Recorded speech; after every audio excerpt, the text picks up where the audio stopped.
Oi, gente, tudo bem com vocês? Boa noite para todo mundo que já está aqui conectado. Estou muito feliz de estar aqui hoje, começando fevereiro, né? Os primeiros dias de fevereiro, aqui no podcast, já com convidado especial. Está aqui aguardando para eu apresentar um bate-papo muito importante para a gente fazer aqui sobre segurança. Hoje já entrando em uma modalidade específica de transporte, que é a navegação. Antes de apresentá-lo, quero dar aqui alguns avisos enquanto a gente confirma, né, se todo mundo tá ouvindo no LinkedIn, no Instagram ou no YouTube. Melhor plataforma para vocês é sempre o YouTube, então se você estiver assistindo, migra lá para o YouTube. Quero conhecer as suas perguntas também. Você já chegou aqui com alguma pergunta? Deixa a sua pergunta para você interagir com a gente, esse bate-papo muito, muito legal. Pra gente começar, quero lembrar vocês, olha, tá na tela meu curso Sorte ou Capacidade. Esse também tá relacionado a uma modalidade na aviação. A gente usou o exemplo ali do que aconteceu na ocorrência do Rio Hudson. Eu estive em Nova York, toda a biografia ali do comandante Sullenberg, usamos pra gente poder construir esse treinamento pra vocês. Então, se você quer saber mais, clica aí, porque já recebemos muitos feedbacks de quem entrou, fez o curso. É uma experiência de aprendizado, sim, diferente de todos os treinamentos EAD que você já fez. Por quê? Porque nós estivemos lá, pudemos sentir ali a brisa do Rio Hudson no começo do inverno para contar para vocês essa história. E mais do que isso, dizer para vocês que não é com sorte, mas é com capacidade que a gente vence em segurança. E aí, posso agora apresentar para vocês o meu convidado e a gente seguir com esse podcast que para mim é muito importante. Bem-vindo, Rafael Mendes, aqui no nosso canal. Tudo bem com você? Tudo bem. Olá, pessoal. Andresa, obrigado pelo convite. Uma honra estar aqui com vocês hoje. Você que está conectado aí para acompanhar esse bate-papo conosco. Tenho certeza que vai ser um bate-papo muito rico. Vamos trocar muita coisa sobre cultura de segurança, os principais desafios para se promover um ambiente saudável e seguro. Que legal. Bom, a gente tá na Flórida, gente. Então, o Rafael aceitou o convite de vir aqui interromper as férias pra gente ter esse bate-papo. Então, eu também agradeço você. E pra gente começar, Rafa, porque eu tenho certeza que a gente vai fazer aqui um bate-papo dinâmico. Já tô vendo aqui o pessoal fazendo aqui boa noite lá no YouTube. Que bom que você já se conectou com a gente. Então, vamos lá, Rafa. Conta pra gente, né? Eu queria que você se apresentasse, né? E já contasse como que você chegou né, em segurança. Uma profissional que atua em segurança, ou seja, uma carreira consolidada. Conta pra gente um pouco do caminho de carreira que você fez para estar hoje na navegação. Eu sei que você já passou por outros modais, mas conta aqui, que eu acho que é muito interessante a gente conhecer um pouco da sua trilha. Tá bom. Fazer um resumo rápido, né? Eu sou engenheiro eletricista, engenheiro de telecomunicações e fiz uma especialização em engenharia de segurança lá atrás, em 2006.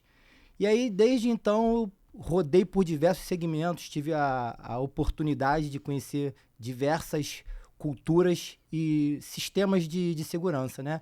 Passei por uma indústria de bebida, onde foi uma grande escola, uma indústria muito frenética, com ritmo elevadíssimo. Automação, construção civil, construção pesada, e depois fiz uma grande transição, onde eu comecei a trabalhar com modais. Então passei pelo modal aéreo, pelo ferroviário, pelo rodoviário, e aí cheguei agora na navegação, modal aguaviário. Então fechei e completei o ciclo dos modais. Que legal. Então, assim, estamos conversando com alguém que tem autoridade para falar pra gente. E aí eu já quero trazer aqui uma pergunta para você. Quais são as principais diferenças que você percebe de maturidade da cultura de segurança entre os modais ferroviário, rodoviário, a gente agora no hidroviário, ou seja, que é o aquaviário, né, que vocês chamam? Conta pra gente essas principais diferenças. Vou trazer para você e para quem está ouvindo aí na rede, principal ponto. Em qualquer outro segmento, em linhas gerais, o trabalhador ele chega para trabalhar e volta para casa. Seja no turno da manhã, no turno da tarde ou no turno da noite. Aí vem a principal diferença do modal aquaviário. Porque todos ficam confinados naquele ambiente de trabalho. Então é uma jornada completamente diferente. Não tem aquele final do dia que você volta para sua casa com a sua família, independente do tipo da sua família, da tipologia. Você fica ali naquele espaço durante 14, 21, 28, 45, 60 dias. Então, a partir daí, esse início já é completamente diferente. Porque você acaba criando duas famílias. A sua família a bordo e a sua família em terra. Uau, super impactante, né? Porque isso afeta tudo, né? Quer dizer, e assim, eu tive a oportunidade de fazer alguns diagnósticos no modal aguaviário e as histórias são, assim, incríveis, né? Assim, de desenvolvimento interpessoal, assim, acho que relacionamento, né? É um negócio muito mais forte que você precisa ter nesse modal, né? Quer dizer, você não vai embora, né? A gente vai ficar junto aqui, mas uns 15 dias, 20 dias. E o tema, né, das relações humanas, como que isso interfere na cultura de segurança? Exatamente. Você falou num ponto que é crucial, porque a vida a bordo, ela é diferente de tudo ao redor. Porque você tem que construir aquele relacionamento interpessoal. Então, por vezes, para se falar de segurança, é necessário gerar conflitos. E o conflito, dependendo da maturidade, ele interfere diretamente naquele relacionamento interpessoal, naquele clima a bordo. Então, existe essa preocupação. E aí, pegando um pouco mais atrás, né, como nós estamos falando mais para o público do Brasil, o Brasil ele tem uma escola de formação para o profissional que vai atuar na navegação. Ela é uma escola que vem tradicionalmente militar, né, vem da Marinha de Guerra. Basicamente duas escolas de formação, uma fica no Rio de Janeiro e outra no Pará. Olha só. Com o modelo ainda regido pela Academia Militar, onde, durante toda a trajetória e a história, não foi falado, não foi abordado, não houve a preocupação de se promover uma cultura de segurança voltada para o fator humano, para o comportamento humano. É muito voltado para condições de risco e não para a relação interpessoal, para o fator humano. Então, o profissional já se forma e já chega naquele ambiente com aquela característica, com aquela linha de aprendizagem e com as suas crenças limitantes voltadas naquilo. Então, esse é um grande desafio para nós da área de segurança, para juntos mudarmos, né, transformarmos essa forma de não só de abordagem, mas de comportamento. De pensar segurança. De pensar Ou segurança. seja, o que é segurança, né, para o profissional da navegação? Quando ele sai da escola, ele sai com um significado, gestão de riscos. Ou seja, é isso que se resume, né, a segurança. Ou seja, o quanto que eu saio empoderado, entendendo que eu sou a segurança. Esse é um outro tema, né? Estamos educando para a segurança também. Que legal. Não, fantástico. E aí, gente, alguma pergunta? Deixa aqui. Eu vou acompanhar o chat de vocês pra gente ter, ó, já disseram aqui pra gente, uma excelente noite de estudo. É verdade, estamos todos aprendendo, viu? Somos aprendizes.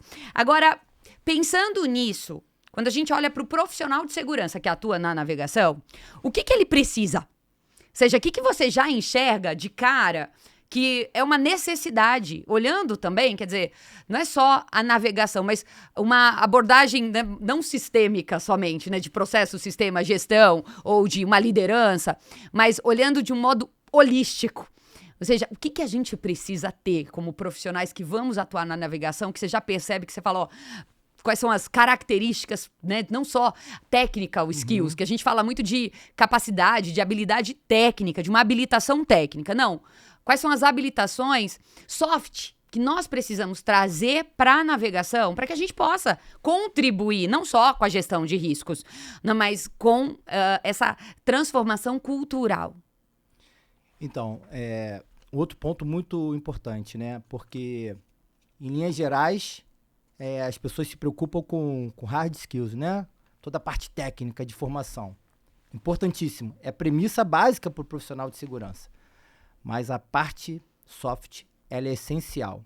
Em diversos segmentos, mas quando a gente fala da navegação, tem algo a mais. Por quê?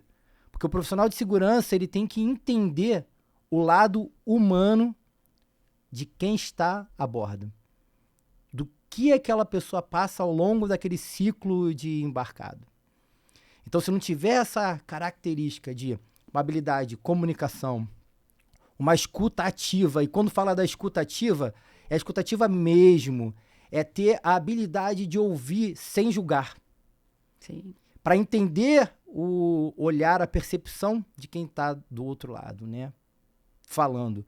Porque se você já parte para ouvir pré-julgando, aí não faz sentido.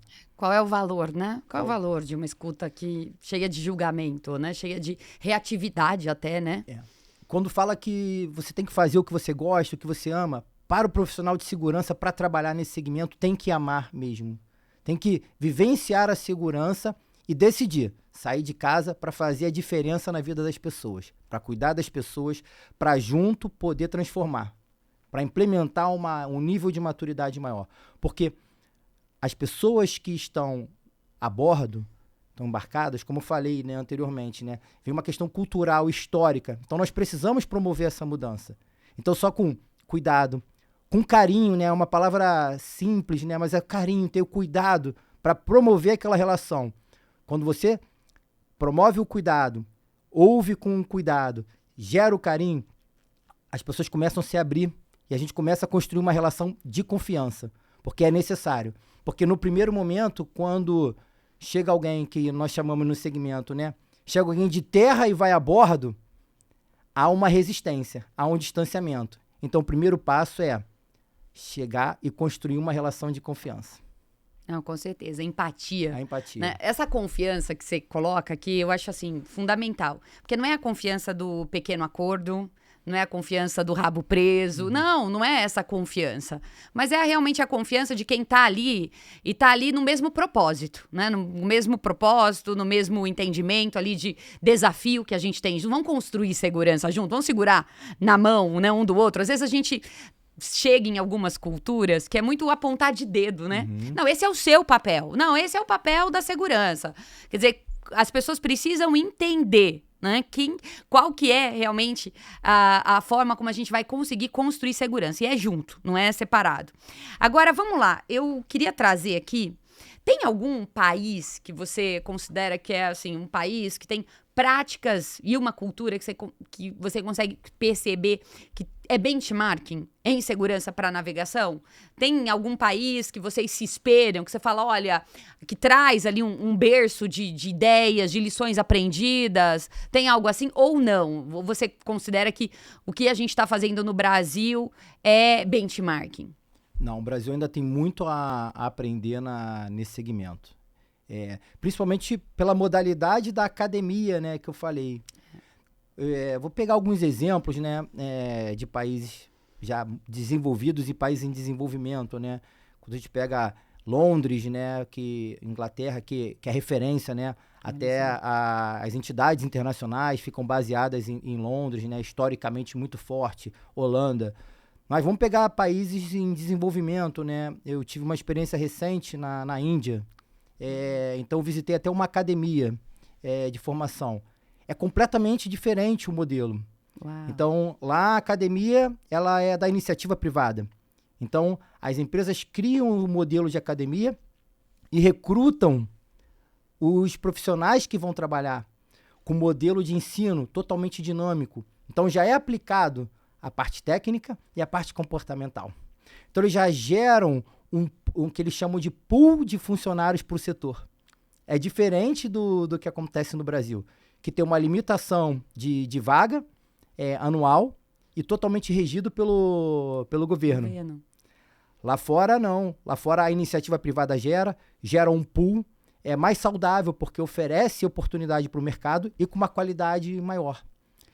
Consegue, né, se comparar, consegue, né, tem ali um propósito até diferente, né? Sim, Você está dentro de uma academia militar no Brasil, né? Então, quer dizer, o foco é outro, na verdade, de formação, né? O currículo é até outro, né? Veja bem, não quero falar em relação ao profissional. Não. O profissional brasileiro tem profissionais maravilhosos da navegação. É sobre o modelo de ensino, a formação. A formação que é bem diferente. O desenvolvimento das competências. Das competências, né? Isso aí. Porque passa, né? Começa ali o desenvolvimento da competência. Depois as empresas vão dar continuidade nas experiências de aprendizado. Mas o berço que ele está recebendo é diferente de outros profissionais. E a hora que a gente coloca todo mundo para trabalhar junto? Então, aí... Porque tem muito isso, né? Você tem profissionais nacionais com embarcação internacional. E aí? Temos. Esse é um super desafio. Nós temos algumas embarcações na companhia, onde nós temos tripulante brasileiro com tripulante estrangeiro. Grande parte da Ásia, mas temos leste europeu também. Então, já começa a barreira da língua. Depois vem a barreira cultural, desde situações básicas de higiene e alimentação, até regras de convívio em geral. Religião também tem fator religioso, porque... Forte, né? Muito forte. Parte, em linhas gerais, das tripulações estrangeiras que tripulam na América do Sul são indianos ou filipinos. Então, se pega na Índia, tem várias castas, né? São muitas castas, muitas religiões. Então, tem práticas religiosas a bordo. Cada casta tem seu modo de alimentação, seus métodos de higiene. Então, você gera um distanciamento muito grande em relação a isso, para depois se falar na questão profissional. Então, por isso que eu falo que é muito diferente, porque tem muitas coisas que chegam antes até da parte dos skills profissionais técnicos. Com certeza. Então, é uma necessidade de ambientação, é um choque cultural, das pessoas conseguirem ter uma linha de convívio ali tênue, harmônica, para depois a gente ir em linha da linha técnica e das entregas efetivas. E criar daí um ambiente onde eles conseguem usar, né, tô falando agora, né, de usar o nosso... o berço, né, de aprendizado, compartilhar ideias, Sim. Trabalhar melhorias, isso em segurança, lições aprendidas, compartilhar aprendizados em segurança, ou seja, antes de chegar nesse ponto, quer dizer, quantas coisas passam antes, e nós, da segurança, a gente precisa estar preparado para isso. Não dá pra gente chegar ali, né, na embarcação com um roteiro decorado, pronto. Na verdade, você vai construir ele dentro de um clima organizacional que você tem ali, né, uma estrutura e de pessoas que estão ali, né, estão se misturando. Então, tremendo desafio, né, para os profissionais. Assim. Me veio um insight aqui que acho que é importante, só para trazer algum exemplo, né. Vamos pegar um profissional de uma indústria tradicional. Então, ele saiu de casa e, de repente, chegou na empresa, recebeu uma ligação de que algo não está muito bem na família, a esposa, ou o marido, ou o filho, ou a mãe, ou o pai, está com algum probleminha de saúde. Então, olha, ele chega lá e esse profissional comunica, né, no departamento e vai embora para poder acolher a família. A bordo, não. A bordo não tem Natal, não tem Réveillon, não tem aniversário da família. Porque se tá na tua escala, você tá lá. Então, por vezes, a pessoa sai de casa, quando vai iniciar a escala, com muitos pontos que não ficaram resolvidos. E vai passar todo aquele período de embarque ali, dando atenção para aquela atividade, mas com parte do pensamento também dentro de casa. Então, isso que é importante. Aí cabe também ao profissional de segurança ter essa capacidade de percepção, Sim. de entender esses pontos. São muito sensíveis. E tem uma outra questão, voltando, né, mais uma vez, como vem de um modelo militar, historicamente tem aquela questão de que o militar, ele é forte, ele não pode demonstrar fraqueza. E quando aparece um problema pessoal, no entendimento de muitos, é comparado com uma fraqueza. E não é. Toda pessoa ela é elegível a passar por situações adversas. Sim. Mas para eles, parece muitas vezes que aquilo ali é um problema que ele está apresentando a bordo. Porque tem uma autoridade, tem uma hierarquia. Eu não posso passar isso para o comandante, porque eu vou gerar um impacto na embarcação, para a tripulação. Então, acaba guardando e aquilo aí vai virando uma bomba relógio, né? Porque a pessoa vai ali até literalmente explodir. Ou cai doente, ou tem alguma adversidade. E por vezes tem a necessidade até de um desembarque emergencial. Ou seja, aquilo vai, né, se acumulando, num silêncio, né, absurdo, sintomático. Não, perfeito. Ou seja, quantos, né, insights poderosos você está trazendo aqui, né, da necessidade de nós nos avaliarmos. Será que estamos prontos para atuar na navegação hoje? Se a gente olhar para a nossa escola da segurança, e não é só na navegação. Acho que a navegação tem, como todos os setores, né, as suas peculiaridades. Essa é uma humana, fundamental. Acho que a pandemia também deixou isso muito mais visível, né, como para outros setores também. Mas será que nós estamos prontos, né? Eu fico me questionando isso. Quanto que a nossa escola também da segurança tem muito a aprender para ofertar realmente o desenvolvimento que a gente precisa. A gente, como quarto país em frequência de acidentes, segundo em severidade, quer dizer, o quanto que a gente está pronto para trabalhar a segurança e num cenário também globalizado. Você sente muito mais isso.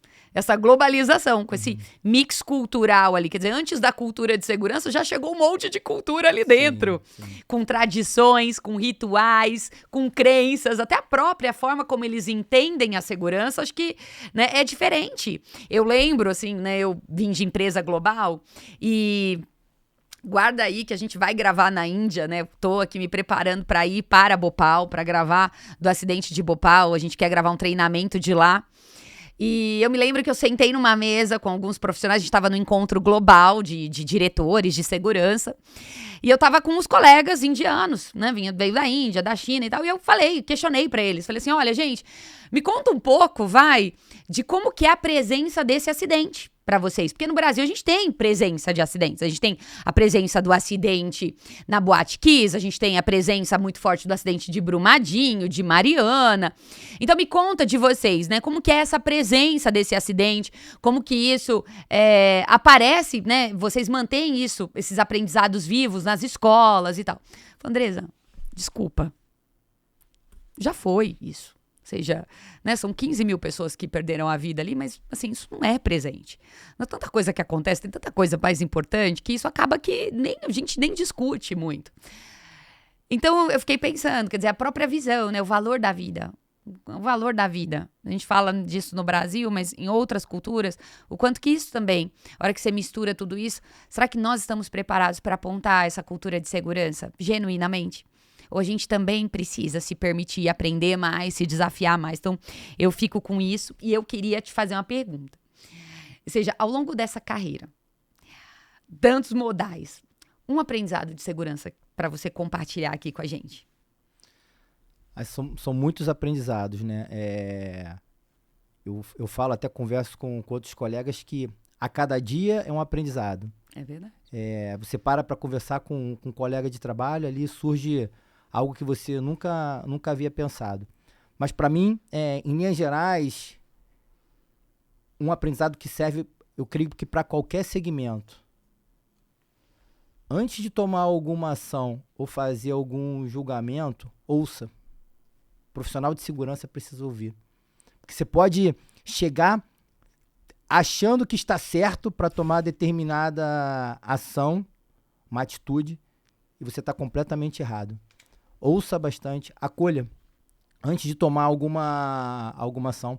Se chegar num local pela primeira vez para fazer um diagnóstico, para fazer alguma avaliação, alguma inspeção, observe primeiro ao redor. Acho que esse que é o principal aprendizado, que nós não somos donos da verdade, né?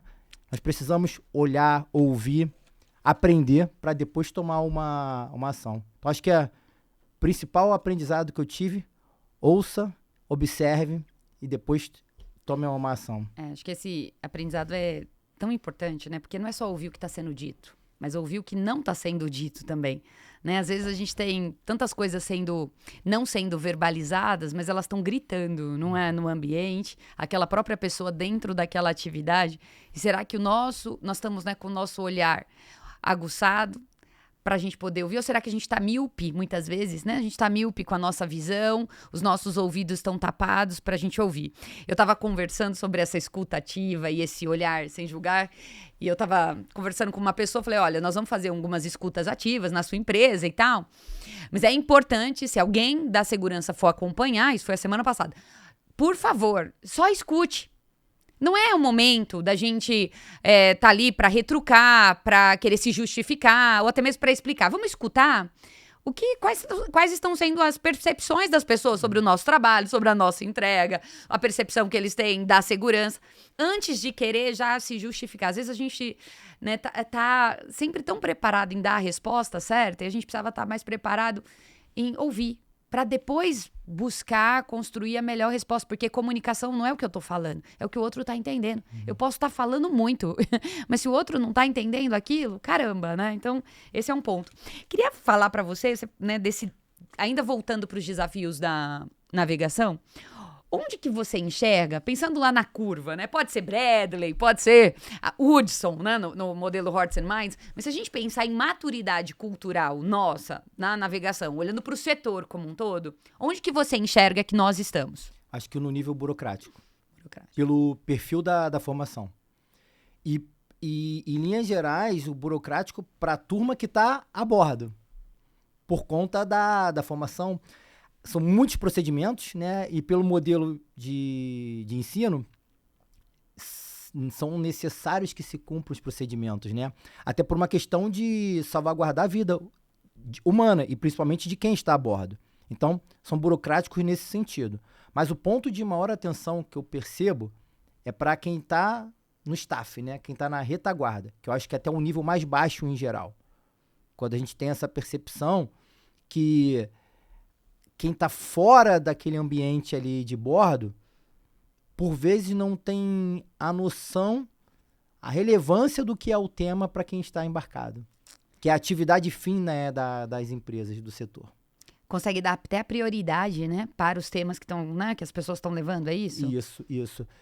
Acho que o tema para o segmento, né, para o setor, por ele não vir da... O tema segurança é difícil, porque ele não vem do ensino infantil, né? Não vem da pré-escola, do ensino infantil. A criança entra na escola, passa toda a sua formação infantil, aí vai para o ensino fundamental, vai para o ensino médio, vai para o ensino superior e não ouve falar nada de segurança, de cultura, de prevenção. E depois termina a formação, vai para uma empresa e a partir daí começa uma avalanche de informação. Cada empresa com seu nível de maturidade diferente, passa uma informação diferente. Então, aquilo ali gera uma confusão mental. E para quem entra na área mais operacional, acaba absorvendo por necessidade burocrática. E para quem entra geralmente na parte administrativa, aquilo ali é uma chatice, né? Entre aspas. É difícil de falar, é ruim de falar, mas é realidade.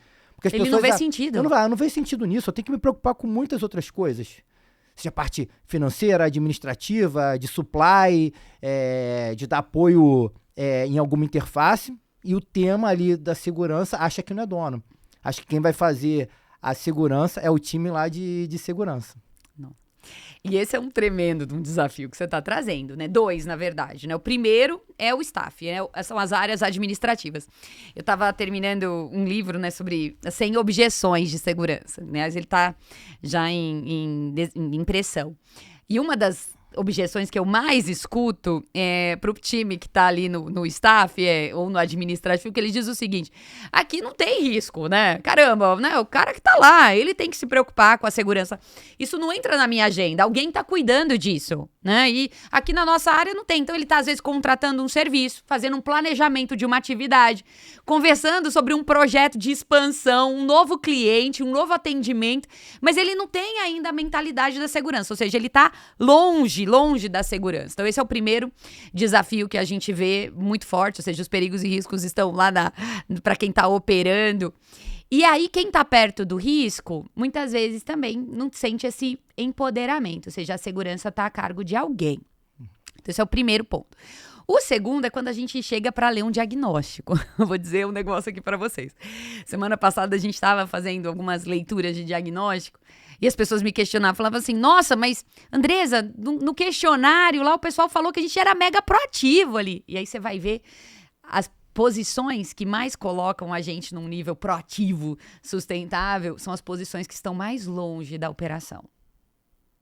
Ou seja, a sua percepção comprovada agora, né? Quer dizer, a miopia.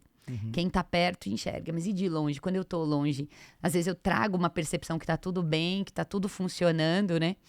E aí eu vou fazer uma provocação para você.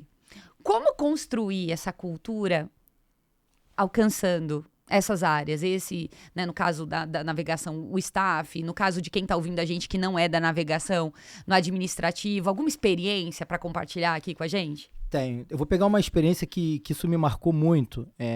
Eu vou usar até um outro modal. Foi o modal rodoviário. Da mesma forma que eu cheguei na navegação, estou indo para o 3º ano na navegação. Eu também cheguei nos outros modais sem conhecer a estrutura, né?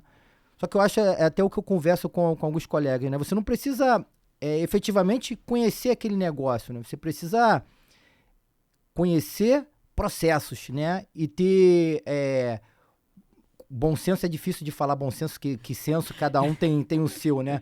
Você precisa entender metodologias, processos e principalmente ter a capacidade de se comunicar e aprender. Quando eu cheguei no modal rodoviário, precisava se fazer um diagnóstico, e lá na companhia na época era um grande desafio, porque era para implementar um programa capaz de conversar com ferrovia, rodovia, aviação. Eram todos modais ali, exceto da navegação. Então, o primeiro passo é conhecer. Então, eu fiz uma imersão, literalmente, né? Então, tinha rodovia de mais de 1.000 quilômetros, que cortava 4 estados, Rio de Janeiro, Minas Gerais, Goiás e Distrito Federal. Então, por várias vezes, eu saía na segunda-feira de casa e ia sem destino. Parava, chegava no final do dia, achava um local para ficar, para descansar. No dia seguinte saía, sem rumo, e na sexta-feira chegava na outra ponta. Então fui fazendo ali um diagnóstico, foi um diagnóstico interno que nós fizemos à época. E após o primeiro diagnóstico, houve uma reunião com um gerente daquela rodovia específica. Então, um gerente, né, quando eu fui apresentar, eu falei: olha, no meu entendimento aqui, nós estamos na curva reativa. Nossa, ele pulou alto, né? Aqui nós não estamos dessa forma, nós somos aqui sustentáveis, aqui nós apontamos isso e trouxe. Eu falei: pô, eu gostaria de trazer 2 exemplos que eu presenciei ao longo dessa semana. Então, eu trouxe. Aí ele deu uma esfriada. E na mesma semana, uns 2 dias depois, era o lançamento do programa naquela rodovia. Então, aquela fase daquele diagnóstico, aquela reunião com o gerente de staff, fazia parte do pré-lançamento. Quando nós chegamos no lançamento, né, do programa, na abertura, estava a superintendente da rodovia, né? Então, ela iniciou na abertura. E antes dela, ela ia passar para eu falar um pouco, ele pediu a palavra. Eu falei: nossa, o que vem agora? E ele teve ali um caso ali de total humildade, que ele falou que ele estava míope. Uau. e que na reunião anterior ele conseguiu perceber as necessidades de ajuste e o quanto que ele e demais colegas estavam míopes e precisavam ter um olhar diferenciado para segurança efetiva. E aquilo foi muito bacana, porque aquilo ali gerou um grande engajamento de todo o time e virou um super case de sucesso. É o ponto de partida, né?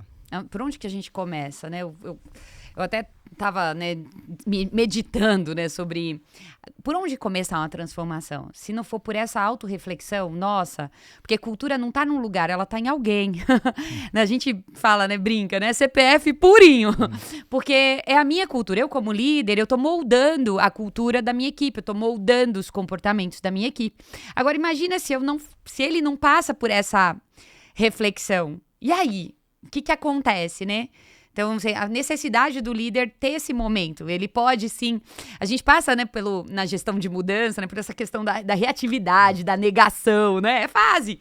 Você está transformando a cultura, isso também vai acontecer. Você vai sentir ali uma negação no primeiro momento, mas não pode permanecer ali. Aquilo é parte da curva de aprendizado e tudo mais.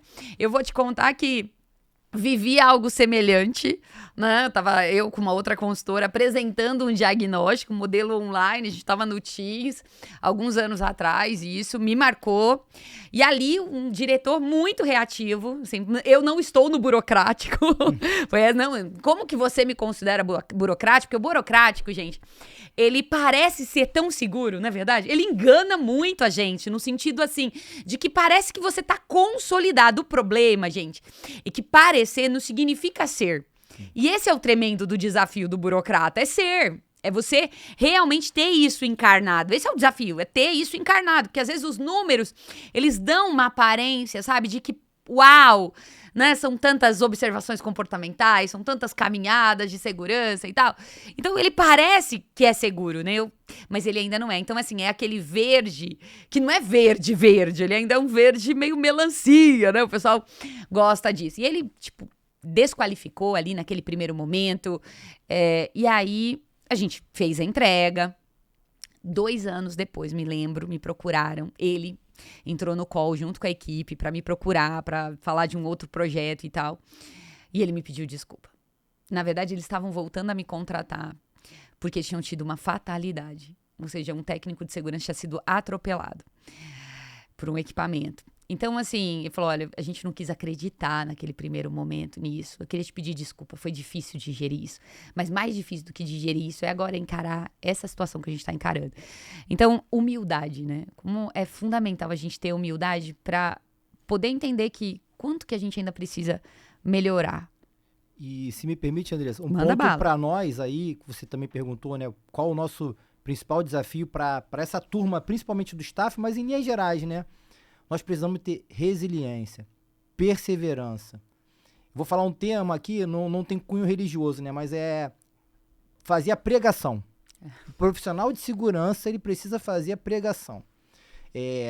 Tentou hoje, não conseguiu, não teve sucesso? Volta, respira, passa alguns dias e vai de novo. E vai de novo. E vai de novo. E vai de novo. E uma hora vai conseguir. Se desanimar, não vai.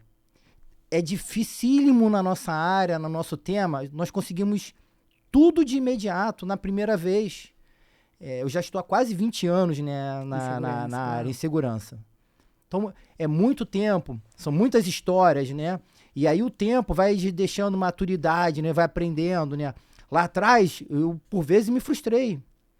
Só que eu refleti, eu conversava com algum outro colega, falei, não posso desanimar, porque se eu creio, se a minha crença, se meu propósito é contribuir para cuidar das pessoas, para transformar o mundo, para fazer o mundo melhor, para fazer com que as pessoas entram e saiam dos ambientes de trabalho de forma saudável e segura, eu não posso desistir.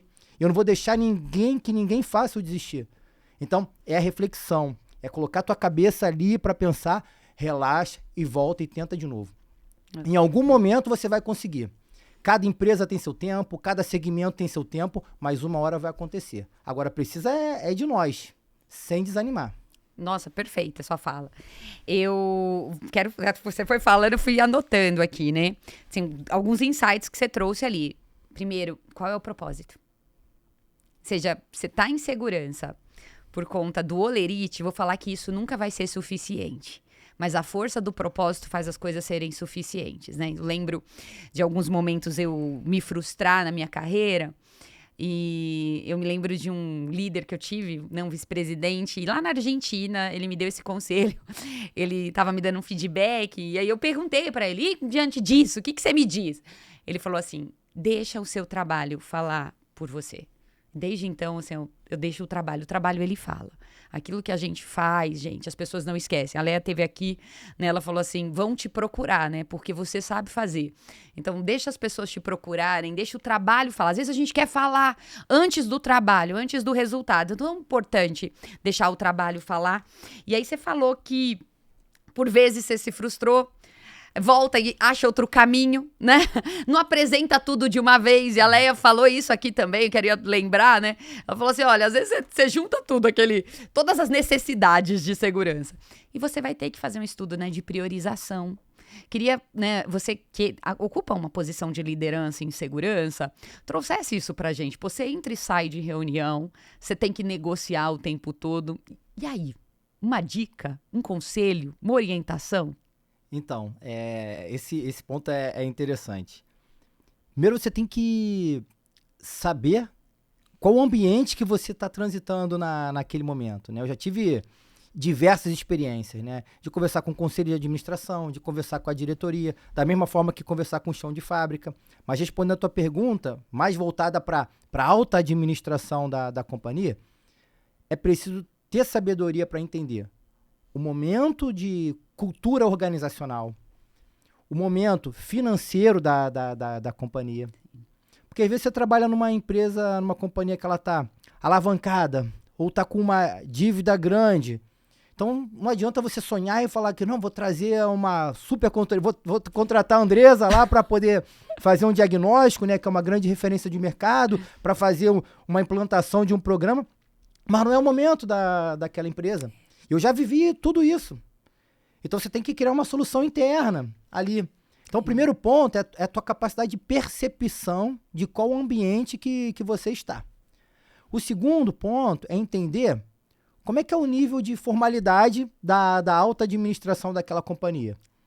Tem organização que também tem um modelo hierarquizado, né? Que para você chegar tem que ser tudo programado, com hora marcada, apresentação.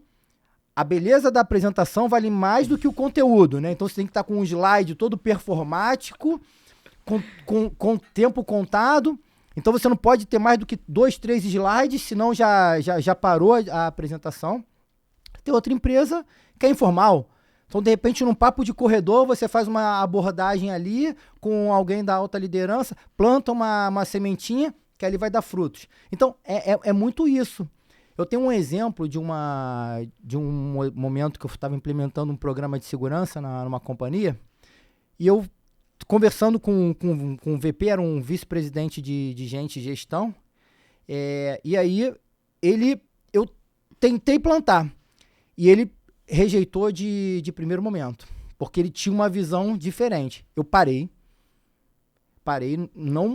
eu tinha marcado uma reunião, e eu encontrei com ele no corredor, ele me perguntou, a reunião você marcou? Eu falei, para apresentar isso. Aí eu senti que ele rejeitou, eu falei, não, esquece. Passou ali do momento, eu cancelei a reunião, ele falou, Rafael, não teve mais a reunião? Eu falei, não, tô com outro compromisso na agenda, vou remarcar.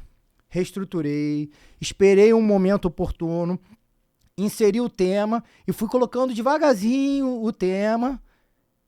Quando percebeu, já estava tudo implementado. Mas não houve uma forçação, porque se eu levo naquele momento que houve a rejeição, eu vou tomar um não. E aí se tomar um não, depois fica difícil de reverter. Então tem que ter essa percepção. A percepção do momento da cultura organizacional, de com quem você está falando. Questão financeira também é importante, se você vai fazer com uma solução interna, se você vai buscar mercado, se vai ser uma solução mais caseira, mais baratinha, se você vai buscar outra coisa. Vou pegar um exemplo aqui, rapidamente, né, do processo que a gente está fazendo lá atualmente na companhia, de é uma das fases do nosso programa, né, de cultura, de segurança. São algumas ferramentas, né? Então, nós estamos transformando algumas ferramentas e dentro delas é o diálogo de segurança, né? Que nós percebemos que poderia gerar um maior engajamento, fez parte do nosso diagnóstico, de algumas conversas que nós estamos fazendo, da trilha de desenvolvimento pro time de segurança. Então, nós deixamos o diálogo de segurança de ser somente um texto e nós partimos para uma solução caseira de montar um diálogo de segurança de vídeo. Legal. Onde nós passamos a mensagem. Então, é simples, com o celular, né? Você ali dá uma mensagem. Então, gravamos o piloto, que é um teste que vai sair agora pro Carnaval, com dicas pro Carnaval. Mas, assim, é só um exemplo do que para você sentir. Então, poderia falar assim, não, temos que trazer uma agência para poder montar um diálogo de segurança com super custo. Não. Por vezes, com uma solução caseira, você consegue fazer muitas ações. Não, perfeito. E tá pronto para isso, né? Tá pronto para isso. Às vezes você é a própria solução, né? Você é a própria solução, você tem que criar, co-criar ali com a sua equipe, a voz. Às vezes você tem, né? Você tá numa empresa que precisa de um nome de fora. Às vezes o cara quer ouvir uma voz de mercado. Ele não quer ouvir só você, ele quer que aquilo se confirme. Então, a importância de entender isso, adorei as suas dicas. Gente, dicas preciosas, né? Quantas coisas, às vezes, eu gostava, né? De antes de apresentar qualquer coisa para o conselho, para reunião de resultado e tal, eu fazia uma escuta individual dos meus diretores. Ou seja, para ver se havia um alinhamento ali entre eles, um entendimento. Porque senão, pisar no freio, desmarcar a reunião é importante, né? Mais do que agendar, às vezes está agendado e aquilo não tá legal. Você tá sentindo que ainda não tá sólido, né? Segura. Que segura, retrabalha aí, melhora e volta. Eu anotei uma coisa que você falou, né? Não desistir, resiliência. Né? De saber o momento certo, coloca isso, tira isso. Saber o momento que a companhia tá, né? Quantas companhias endividadas, ou seja, que estão tirando investimento. E você tá aí. E aí? Não vou fazer nada? Vou ficar na sala? Não, quer dizer, tenha uma boa ideia, trabalhe. Eu lembrei de uma história de um analista de segurança, ele me contou isso, e até acho que teve umas 2 vezes que eu acompanhei, a gente estava fazendo, né, o diagnóstico dentro da empresa, e ele aplicando os diálogos de segurança na área administrativa. E aquele pessoal, às vezes, alguém olhava para ele, conseguia acompanhar ele falando, outras vezes o pessoal ficava conversando, e ele trazia uma mensagem no final, eu não vou desistir de vocês. Às vezes a gente desiste muito rápido, sabe? Até tem um dado, né, da McKinsey que fala, né, que a nossa disciplina operacional ela dura 9 semanas. Ou seja, a gente começa bem, a gente começa mega energizado ali, mas 9 semanas depois a gente já acha que todo mundo já sabe, que, sabe, né, já não precisa mais falar, estamos sendo muito repetitivo e tal. Então, a importância da gente ter essa disciplina operacional dentro daquilo que a gente faz. Uma outra coisa que você trouxe, que eu queria ouvir mais de você, porque essa é uma dor que eu tenho, tá? Você fala assim, dores que a gente tem e às vezes a gente chega em algum lugar e eu penso assim, o que tá faltando aqui? Às vezes as pessoas me perguntam, o que tá faltando aqui? Por onde começar? E eu falo assim, tá faltando amor. Tá faltando um carinho por aquele negócio. Sabe? Aquela coisa de você pegar com amor, pegar com carinho pra fazer. E queria saber, né? Você sente isso? Muitas vezes sinto. Hoje eu falo que eu sou um felizardo, né? Que eu trabalho hoje numa companhia que tem um clima organizacional incrível, né? Eu nunca vivenciei algo parecido na minha história. Tem como essência, tem como valor cuidar das pessoas no sentido da palavra mesmo, de forma integral, de ponta a ponta. É incrível. Mas já vivi muitas experiências onde...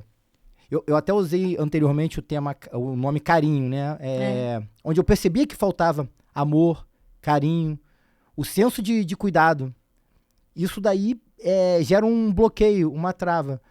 E fica mais difícil você falar, e aí como profissional de segurança, né? E aí nós temos que nos adaptar. Porque você fala, não, eu tô aqui pra cuidar de você. Aí em contrapartida você toma, não, a empresa quer cuidar de mim, mas a empresa não oferece isso. Quando eu preciso disso, a empresa faz aquilo. E as pessoas colocam a empresa, né, como uma entidade. Mas a empresa somos nós. Cada um de nós é parte da empresa. Então, quando nós estamos num ambiente onde nós percebemos a ausência do amor, do carinho, do cuidado, aí que nós temos que praticar ainda mais para nós fazermos a diferença. Porque nós somos parte. E isso não é uma visão romantizada, nem infantil. Não quero aqui, né? Você fala, Andresa, esse podcast está muito romântico, né? Tá muito infantil. Não, não é nesse sentido. Porque às vezes a gente só pensa o cuidado para as pessoas. E você chega num ambiente que as coisas estão tão maltratadas que você fala, caramba, né? Cadê aquela essência, né? Da gente escolher essa carreira e escolher ela porque a gente acredita de fato no impacto que a gente pode ter, né? De melhorar a vida das pessoas, de fazer com que elas venham ao trabalho e elas se sintam úteis aqui, né? Elas se sintam úteis, elas se sintam bem, porque nós precisamos dar utilidade para esse corpo aqui, né? Então, onde que nós podemos ser úteis, né? Será que estamos sendo úteis? Então, acho que esse é um ponto que eu queria deixar. Me permite eu vou falar um pouquinho do significado dessas 3 palavras, né? Amor, carinho e cuidado. Na minha história, uma das organizações era uma grande organização. É até pesado um tema. Tinha uma área na companhia, que era uma área de trabalho operacional, né? Muito esforço físico. O nome do local era chamado de Afeganistão. Era um setor da empresa. Então, imaginem o que era esse setor. E, principalmente, a atividade nesse setor era no período noturno. Era um turno das 22 às 6 da manhã. Então, as pessoas já iam para o posto de trabalho já com uma energia negativa. Com certeza. Era desorganizado, era sujo, era escuro. Era um galpão com o pé direito muito alto, mas com a lona, o teto era de lona, rasgado. Então, quando chovia, pingava água dentro. Então, era muito ruim. E, naquele momento, teve uma transformação na alta de liderança da companhia. E aí, um novo CEO, ele chegou na empresa. E aí, na primeira semana, ele me chamou para conversar. E ele falou, Rafael, quero dar uma volta com você pela planta, mas não fala para ninguém. Não quero que nenhum dos outros diretores saibam, só eu e você. A minha secretária vai te ligar, eu já tô com todos os EPIs aqui, aí você me encontra. Tá bom. Aí encontrei com ele no dia, acho que foi no dia seguinte, logo cedo. Ele falou, eu quero que você me leve nos locais críticos da fábrica. E eu fiquei um pouco, na ocasião, sem saber o que fazer, né? Ele estava novo na empresa, não tinha nenhuma semana de empresa. Eu falei, você está preparado? Ele falou, tô preparado. Fui com ele. Eu falei, aqui é o Afeganistão e é isso que acontece. Ele não pegou a atividade, porque era no período da manhã, mas ele viu o residual da atividade, que era um ambiente pós-jornada lá da madrugada. Então parecia um ambiente de guerra mesmo. Eu falei, saindo daqui eu quero te levar num outro local, que é o vestiário. Nossa. Quando nós paramos no vestiário, ele chamou a secretária, chamou todos os diretores da companhia e fez uma reunião lá, em loco. Aquele momento ali foi uma das principais transformações que eu presenciei até hoje. Porque ele colocou todo mundo ali numa zona de total desconforto e deu um prazo de 30 dias para se mudar aquilo ali. O ambiente de trabalho e o vestiário. E aí foram ainda teve diretores que não entenderam a mensagem naquele momento. Falaram, nós não podemos oferecer um vestiário, um ambiente mais moderno, porque eles vão destruir. Aí ele falou, não, nós vamos cuidar das pessoas como elas merecem ser cuidadas. E transformou o vestiário, parecia um vestiário de clube de alto padrão. O galpão com iluminação adequada, com ponto de hidratação. No verão tinha hidrotônico, que era feito lá de forma caseira. Um ambiente limpo. Criou um posto de troca de toalhas para que não armazenasse, porque muitos vestiários você coloca a toalha pendurada no armário, e aí você já empena o armário, mesmo sendo novo. Então ele criou um sistema de coleta de toalha na hora. Ninguém quebrava mais nada. As pessoas mudaram a forma de agir. Então, o amor, o cuidado, ele é necessário. Eu vou pegar um outro exemplo, que aí já passando para o usuário, saindo do posto de trabalho.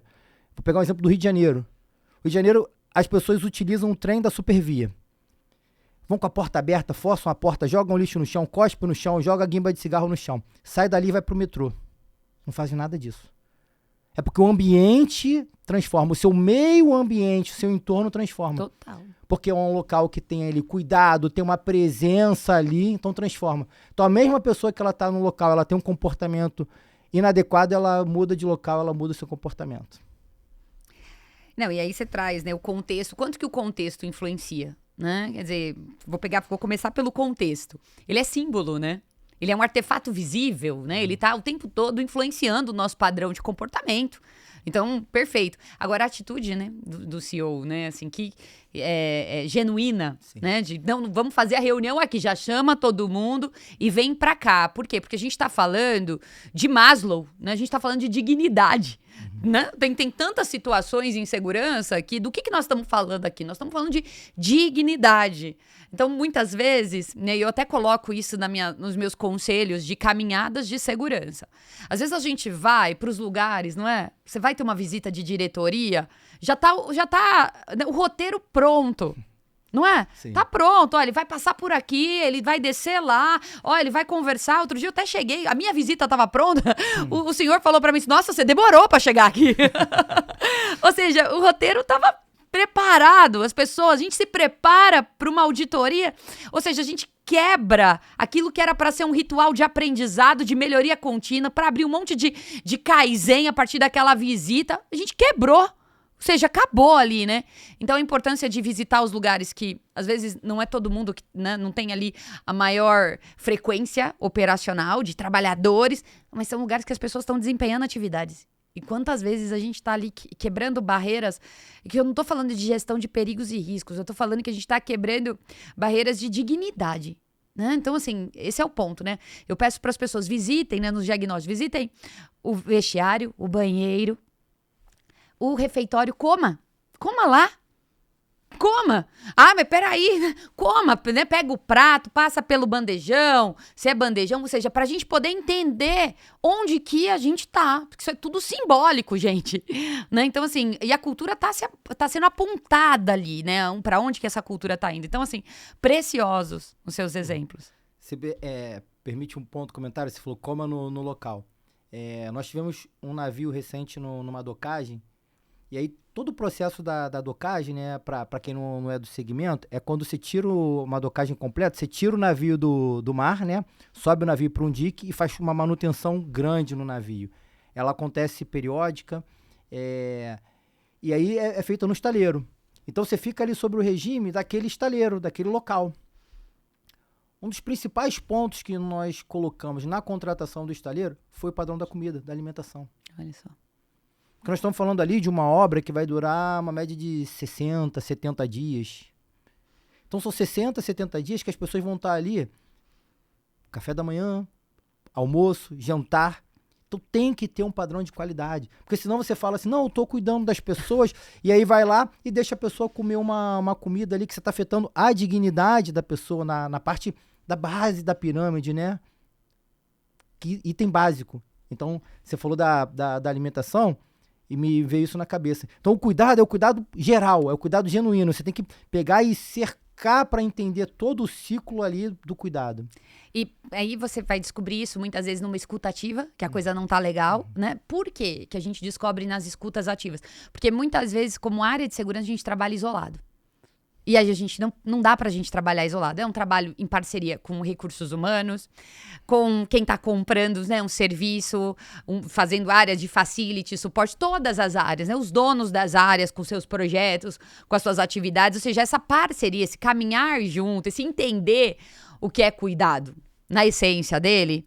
Você vai ver que você vai deixar as pessoas mais felizes no ambiente de trabalho. Não é verdade? Uma pessoa feliz, quanto que ela produz melhor, né? Só a gente pegar ali as pesquisas da Gallup, né? Você tem dúvida se a felicidade afeta o ambiente de trabalho? Vai lá na Gallup. A Gallup sempre traz isso, né? A importância da felicidade no ambiente de trabalho, de um ambiente seguro psicologicamente, que a pessoa sinta que ela está sendo cuidada de verdade, que ela é importante.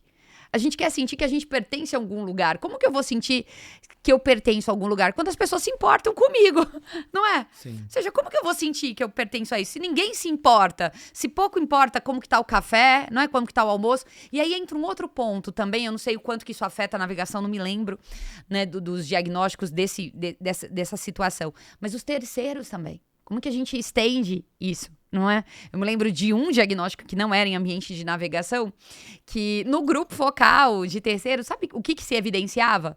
O que a gente gostaria? A gente gostaria de tomar o café da manhã que eles tomam.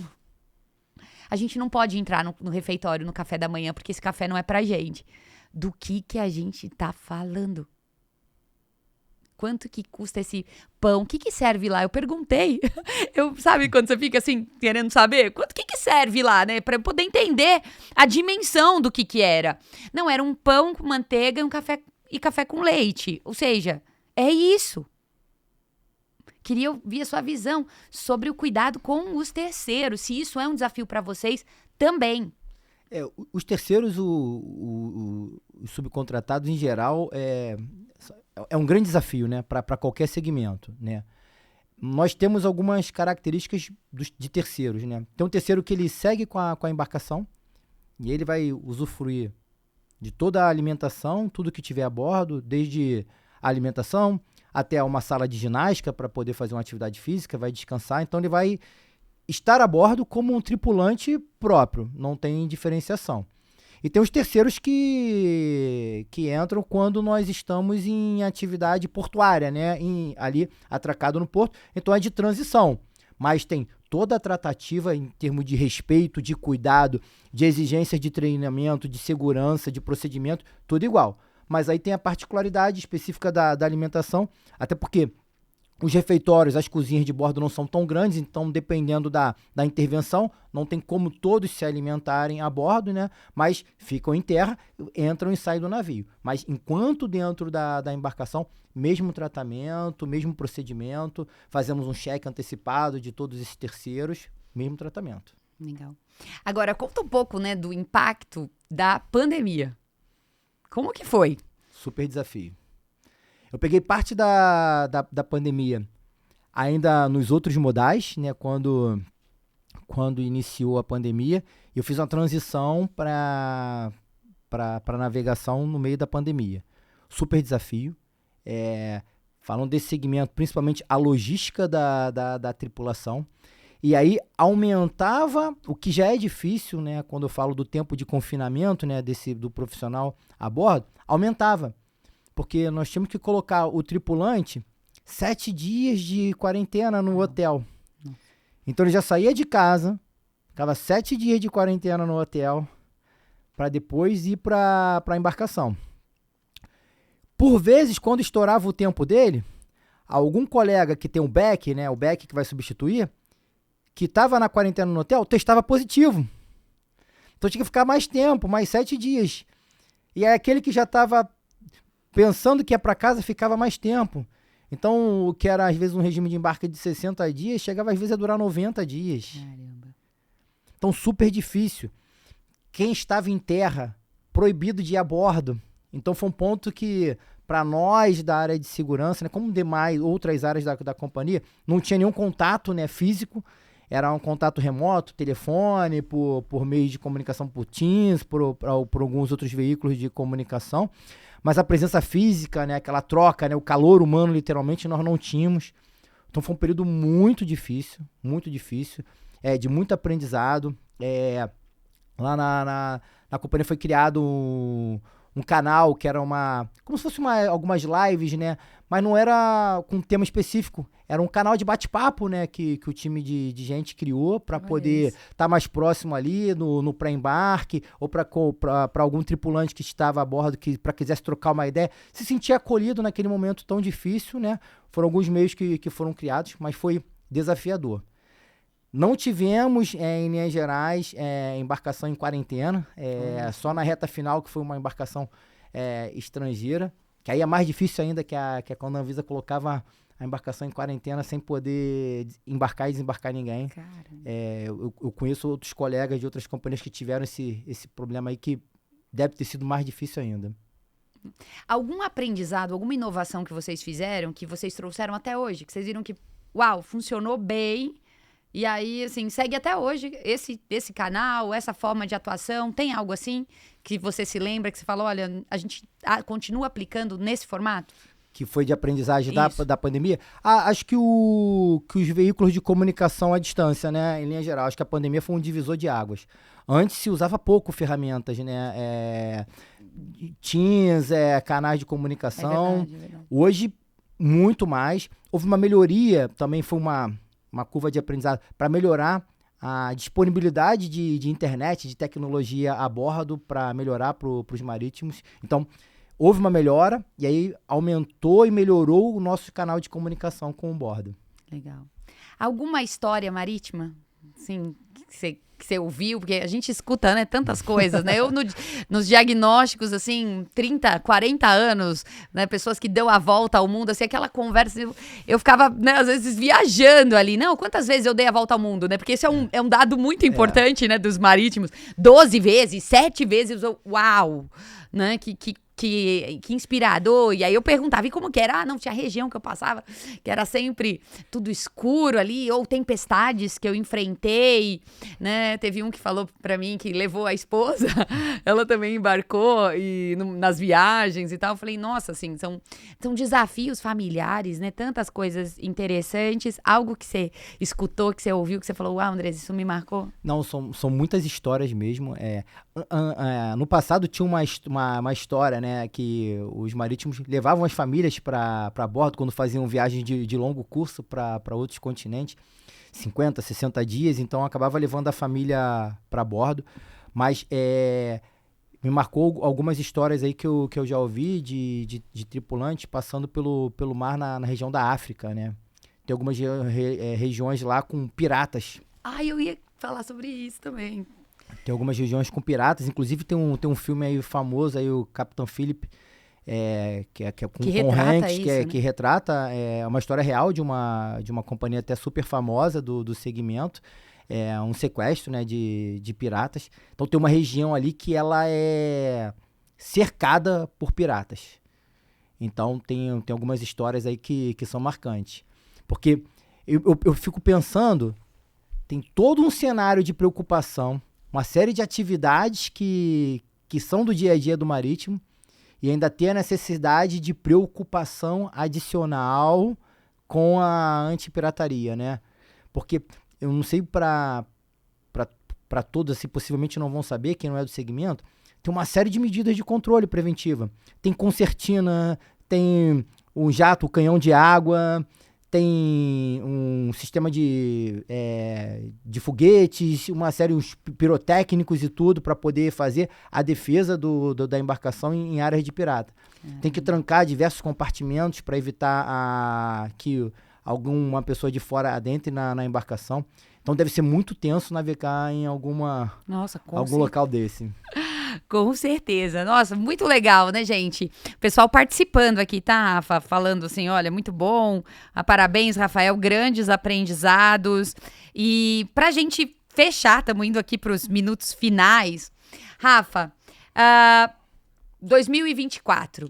Começando, vai. E aí, qual é o plano para 2024? Algo que você quer fazer, que você vai deixar aqui para todo mundo, algo que você tem feito, reflexões que você tem feito, que você fala assim, eu quero compartilhar, porque eu acho que vale a pena para nós, profissionais da segurança. Então, 24 de fevereiro, início de fevereiro, né, tem muito ano pela frente. Eu acho que, para reflexão nossa, vamos viver o aprendizado de cada dia.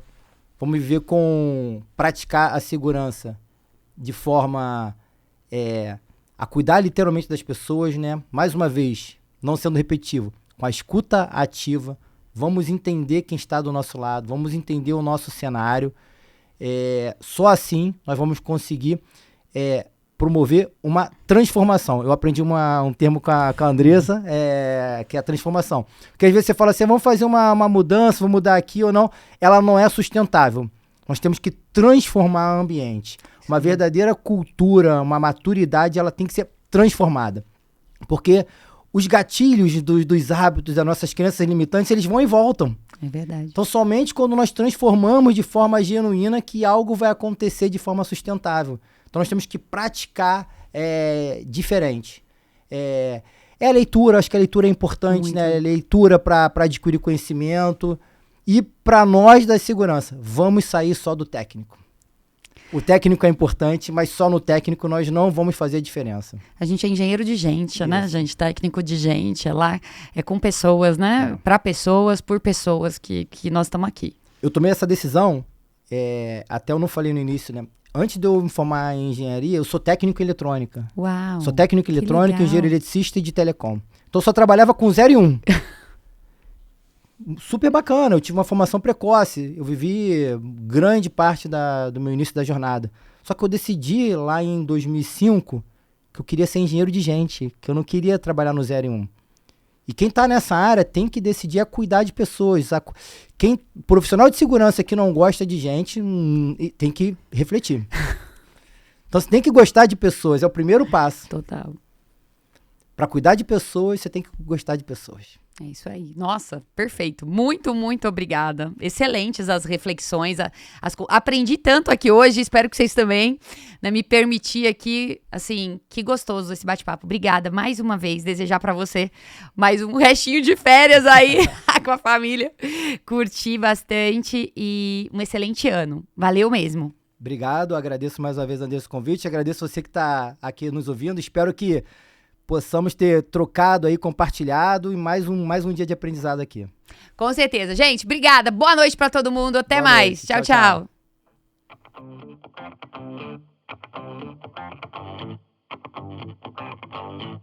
tchau.